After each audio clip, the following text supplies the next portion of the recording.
Thank you very much, Professor Boccheri and Professor Turino, for your invitation. It is for me a big honor really to be part of this international course. This is the percutaneous device landscape. As you can see, it's very congested. There are many devices. Some of them have been already abandoned. Some of them are still in the experimental phase. And some of them are really quite promising, but only a few cases have been done. Certainly, the percutaneous device of called mitral clip, which is based on the edge-to-edge repair, certainly is the most commonly used, and nowadays certainly represent the only available method to treat percutaneously mitral insufficiency. The mitral clip therapy certainly has been expanding rapidly, and nowadays more than 14,000 patients have been treated around the world. Certainly this procedure is growing up enormously in Europe, and the growing is truly exponential. Of course, the approval is very limited in the United States and in other areas, but in Europe, this type of procedure is really increasing in numbers. I'm going, therefore, to concentrate my talk on the mitral clip procedure, and I will talk about the evolution from the edge-to-edge technique to the percutaneous approach, that is to say, the mitral clip. So let's talk about this evolution. The double orifice technique was first carried out by us in 1991, so more than 20 years ago, and consists of approximating the free edge of the leaflets exactly at the point of regurgitation, creating in such a way a double orifice mitral valve. So this is the appearance after a while. You see that you don't see the suture anymore. It's a kind of an endothelial layer is covering the stitch, and you see how is the appearance of the mitral valve, which is perfectly competent and without the suture. The edge-to-edge utilization at the San Raffaele University Hospital has been variable over time. Initially was about 15%, then during the initial phase of the minimally invasive surgery went up to reach the 35%, and then nowadays is in the range of 15%. That means that 15% of our patient is receiving the edge-to-edge repair as part of the procedure.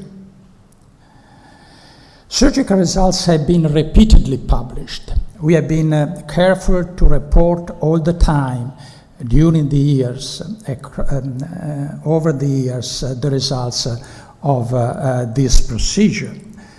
These results have been published from our institution. You see some of the papers published from our institution, and also many other papers around the world have been reporting the results of the edge-to-edge technique. So we have really many scientific data dealing with this technique. Of course, this technique can please people or not, because it's creating a configuration which is not a natural configuration of the valve, but we have solid data showing the effectiveness of this repair. We define the double orifice technique as a simple solution for complex problems, but of course nothing is simple in life. There are specific surgical rules to be respected, and you see the rules in this slide listed. The suture should be limited to the zone of the regurgitant jet. Symmetry has to be respected in order to avoid distortion. The suture should be kept to the minimum, enough to correct mitral regurgitation without producing mitral stenosis. The distance of bites from the free edge is variable according to the redundancy of the leaflets. Of course, this to avoid postoperative sum. And obviously a prosthetic ring, at least in surgery, has to be added to remodel the annulus and stabilize the repair. The role of annuloplasty has been established not only by ourselves, but many other authors in previous papers and later on. So annuloplasty has to be added when possible to stabilize the repair, and the absence of annuloplasty is associated with accelerated failure. Recently, at the American Heart Association in November, we reported our result with the edge-to-edge without annuloplasty. And you can see that the results are quite bad, because freedom from reoperation, mitral regurgitation 3+ or more, when you don't use the annulus in surgery, is about 39% at 12 years. So really, results without annuloplasty are very bad. We define the role of the edge-to-edge repair in surgical treatment of mitral regurgitation, and nowadays the current indications are reported in this slide. Certainly, segmental anterior leaflet prolapse is a very good indication. Bileaflet prolapse, when involved are facing segments. The commissural prolapse also is very good, and others and others. It is a very good technique for anterior leaflet prolapse, and we have been able to show similar long-term results of mitral valve repair for the anterior compared with posterior leaflet prolapse. And at that time was the first time that these results have been obtained, because previously, you see here data from the Mayo Clinic, from the Cleveland Clinic, results with the anterior leaflet prolapse were significantly worse compared with the results with the posterior leaflet prolapse. Certainly is a good technique for Barlow's disease. We have been presenting now recently the 17 years result with this technique for Barlow's disease. And freedom from reoperation at 14 years was around 90%.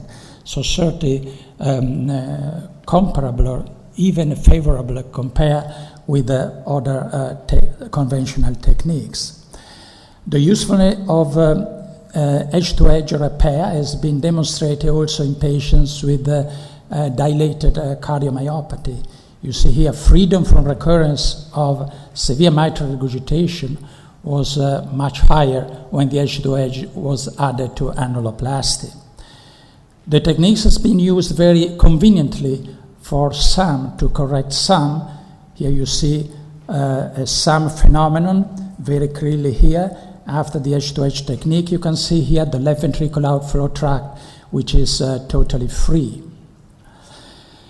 Now, in 1999, we had the vision of the percutaneous approach and published this paper stating that the concept introduced by this type of repair could open the perspective of percutaneous correction of mitral regurgitation. This message was promptly received by Dr. Fred Gore, which was an interventional cardiologist in California, who had a patient successfully treated with the edge-to-edge surgery. He conceived several ideas for percutaneous valve repair, and in 1999 he founded A-Valve, a startup to develop device to treat valvular disease. There have been many designs developed for reproducing the edge-to-edge technique. These are suture-based design, and then there are clip-based designs. So there have been many attempts before reaching the final version, the so-called A-valve mitral clip, which is currently in use.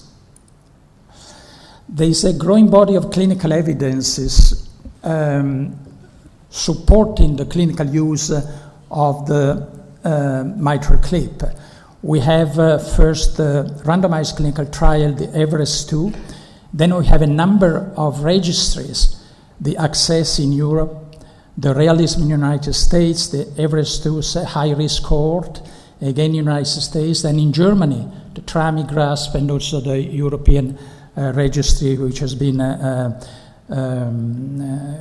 collected by the European Society of Cardiology.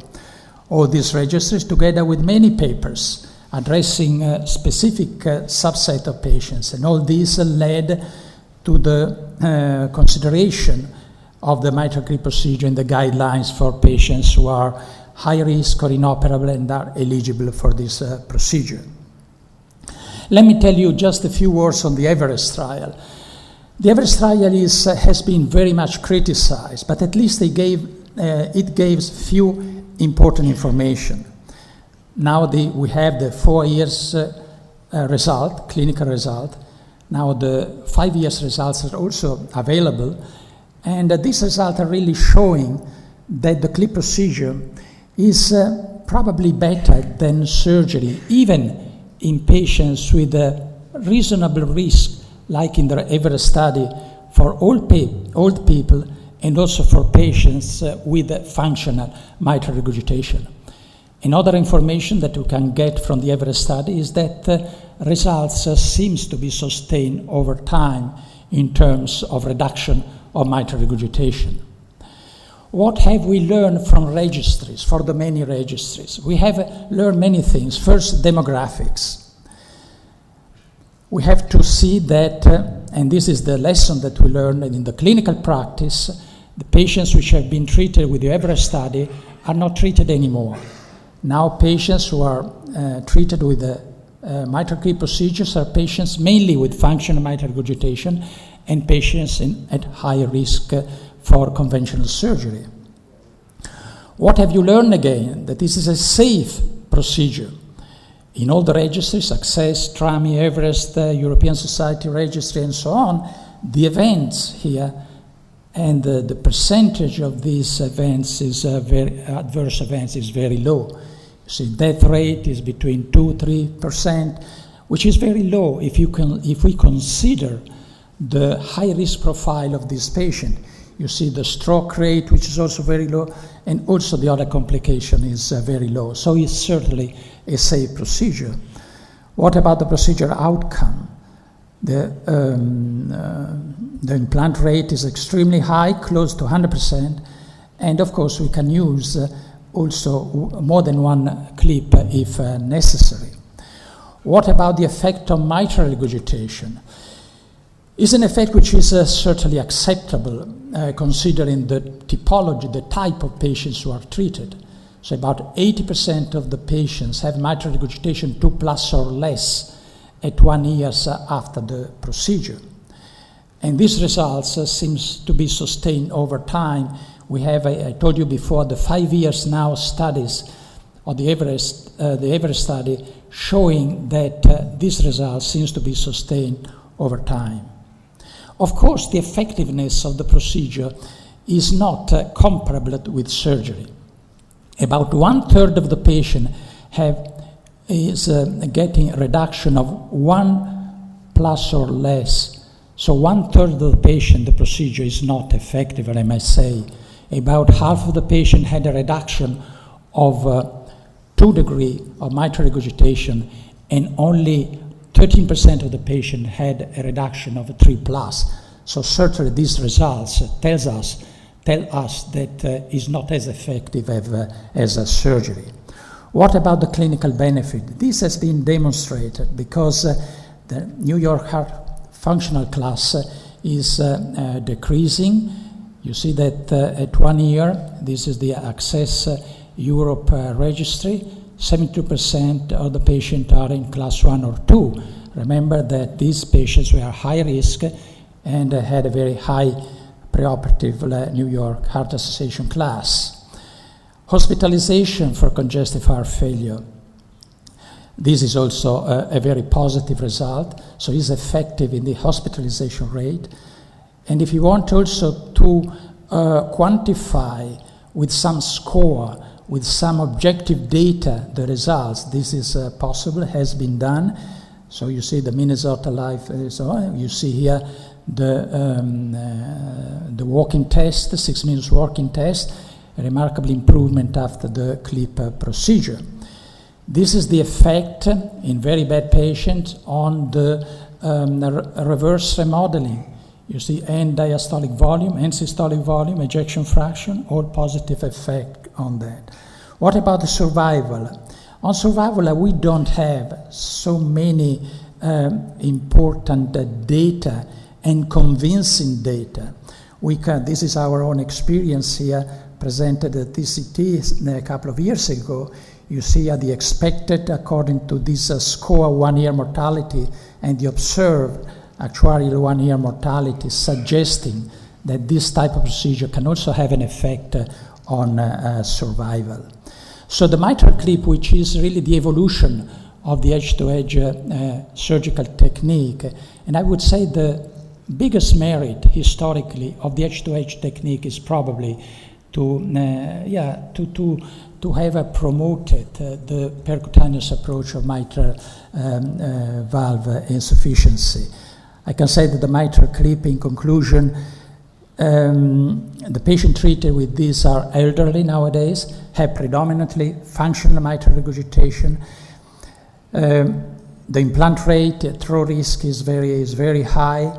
Mitral reduction is achieved in a majority of patients with results consistent with controlled clinical trials. A sustained clinical benefit is observed in the majority of the patients. Some evidence supporting the survival benefit of treating is emerging, but of course is not yet proved, and certainly we need randomized trials for congestive heart failure to show that optical medical treatment is inferior to optical medical treatment plus the clip procedure. These studies are the RESHAPE study in Europe and the COAPT study in the United States, and these studies are ongoing, and of course we are waiting for the result of these studies to have scientific evidence of the effect, of the beneficial effect of this procedure. Thank you for your attention.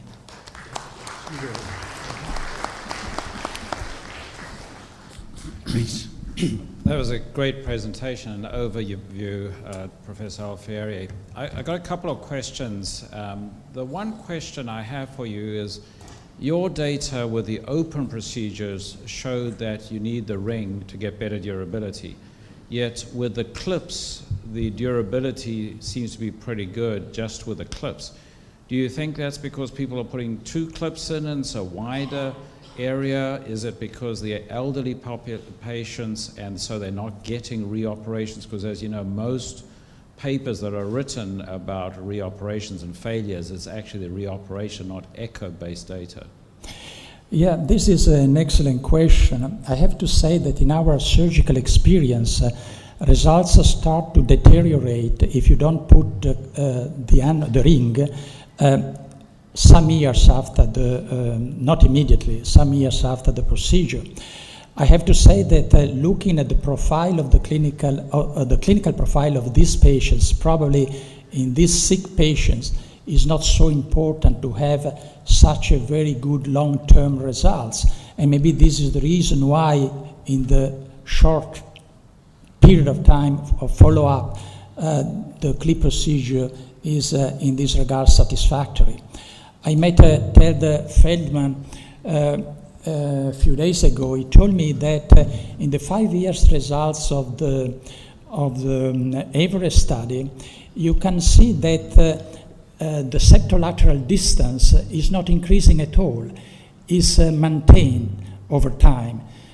I don't know really what is the reason. Maybe are only 5 reasons. Maybe they start to deteriorate in 2-3 years. Who knows? We'll see. So the second question I have is the issue of degenerative versus ischemics. And as you know, in the United States, what surprised us quite a bit was the clip was approved for degenerative valves, but not ischemics. Any comments about that? Yeah, this is the FDA, of course, approved in the United States the procedure only for patients with a degenerative disease, probably because the Everest study, the randomized study, is available. We do not have randomized studies for functional mitral regurgitation, and I presume that they are going to wait for the results of the COAPT study in order to take a decision in this regard. In my own personal experience and in the experience in general in Europe, this device seems to be particularly useful in patients with heart failure and functional mitral regurgitation. It is easier to be carried out, and also the result seems to be more satisfactory. So that leads on to my final question. In the ischemic MR, as you know, we've got the NIH study showing that repairing the valve has no benefit over replacing. There's also some evidence that, as you know, there have been some fairly big studies now showing that even replacing in ischemic MRs, there's no added benefit over, say, doing a coronary artery bypass. So where do you think that's going, and how can we look at something more sensitive than, say, for example, left ventricular mass, or survival obviously isn't good. You mentioned things like functional class, walk tests. What about your thoughts about a measure that we can get from echocardiography that's fairly easy and accurate to look at whether we're benefiting patients with MR and ischemic disease? Yeah, certainly there are many, not only the survival, and if you look at the endpoint of the reshape study, of the COAP study, certainly it's not only survival, but a long list of echocardiographic data showing the remodeling process, reduction of MR, and the positive effect on the ventricular function in general. Thank you. Robert Dion from Belgium. Ottavio, you know that I've been invited many times to be contra the mitral clip in the world, and so I'm not going to do the contra presentation now, but I would like to bring you to more in the middle in your conclusion. You seem to be quite enthusiastic about the mitral clip as a prolongation of the end-to-end suture, but first, the mitral clip is certainly not equivalent to the Alfieri stage, and it is illustrated by the fact that it's not useful in degenerative mitral valve disease. It is not the same. The mitral clip is 8 mm over 4 mm, while the Alfieri stage is much broader and much deeper. Another point is that, for a reason that I still do not understand, it seems to be scientifically proved that the mitral clip would be more efficient in functional mitral regurgitation. And if you look carefully, if you read carefully, the papers from Franson and the paper of Laura Maury 4 years after sustaining this assertion, in fact, Laura has to say in the text that she misses the statistical power to support the slides that you showed, that the patient more than 70 years and the patient with functional mitral regurgitation would be better candidates. So it's an assumption, but it's scientifically absolutely not proved. Now, I don't want to say that the mitral clip is useless, but I think we should underline that it is probably going to evolve with the time. It is going probably to be accompanied by an annuloplasty. And in the meantime, we should only reserve it to patients who are truly inoperable, because there are so many arguments to say that it's incomplete situation now, incomplete treatment. I think we should underline that it should remain for patients with inoperable condition. And as an advantage of the mitral clip, we should say that it is able to treat 50%, some of the 50% of the patients who have severe mitral regurgitation or inoperable. And I agree with you that it brings together the heart team. And Trader in Germany has shown that since his department is using the mitral clip, the total number of mitral valve repair in his department is increasing. So I would like to temper your enthusiasm about the mitral clip. No, maybe I was not clear enough. This procedure in our institution is absolutely reserved to patients who are suggested by the guidelines. So only to patients who are inoperable or very high risk, who are anatomically eligible. They have an expectation of life which is more than 1 year. And these are the conditions and the optimal medical treatment, and they are very symptomatic. So really are hopeless patients, no option patients. So this is the category where this treatment should be offered. You know, I would never give this type of treatment to a patient who can be operated with a normal risk and even a little bit intermediate risk. That must be very clear. Thank you. Dr. Manicani from Milano. Otto, we spoke several times about this subject, and surely the mitral clip is an important tool that we have and to can use beside other tools that we have. But here in this room there are a lot of young persons, and probably we have stepped back to the methodology. And I would like to ask to you, which is your mortality in mitral plasty with the population of 60% ejection fraction? With 60% is, let's say, approaching zero. I don't have the data, of course, on this, but it's approaching zero. And also in the experience of Paul Serjean, which is the mortality in Everest trial for population of 60% surgically? This is a tell me the numbers. Is a good number, and this is your criticism of the average. Tell us the number. What is the mortality? Yes, about 6%, I think. 6%. Yes.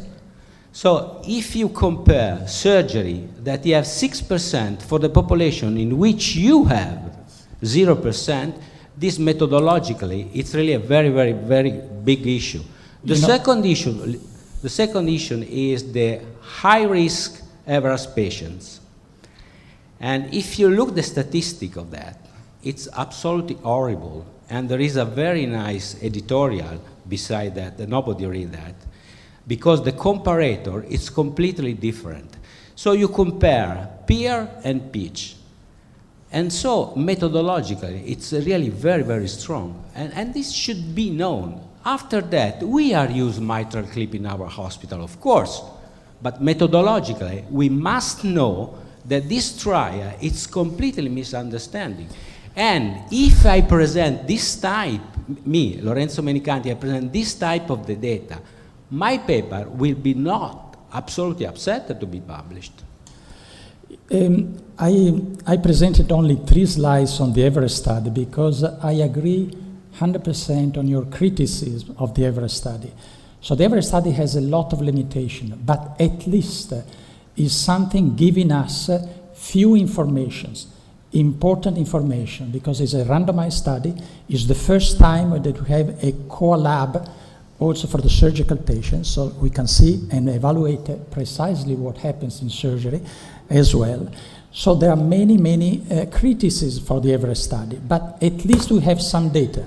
And the data are that this procedure, even in operable patient, is probably favorable. There's a tendency to be favorable in patients who have a functional mitral regurgitation and who are old patients.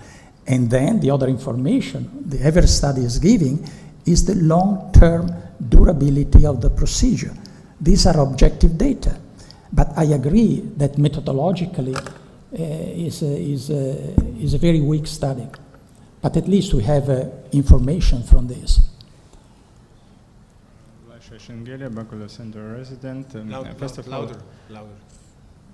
First of all, I want to thank you very much for your lecture, and I've got several questions that need to be asked. Since 1991, we kind of follow up patients with edge-to-edge repair, and we know about the supreme results of this operation, and you also told us about the technical rules that we should respect and follow if we want the operation to be effective. And I want to ask, is the conception of these technical rules totally followed during the percutaneous interventions? Because this may influence on the effectiveness and on the late results of the operation. And the second question is about the indications for especially percutaneous intervention. So. Yeah, starting from the second question is just what I said before. We have to strictly follow the recommendation and the guidelines and not to extend the procedure for patients who can be operated successfully.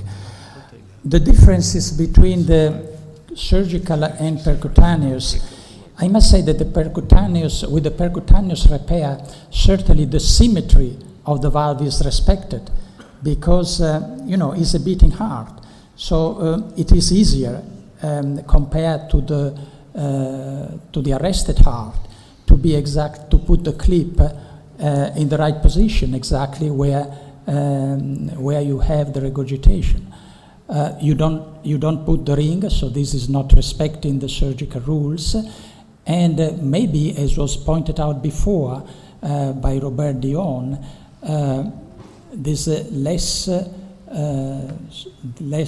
leaflet tissue which is grasped compared with but this is particularly important in degenerative mitral regurgitation.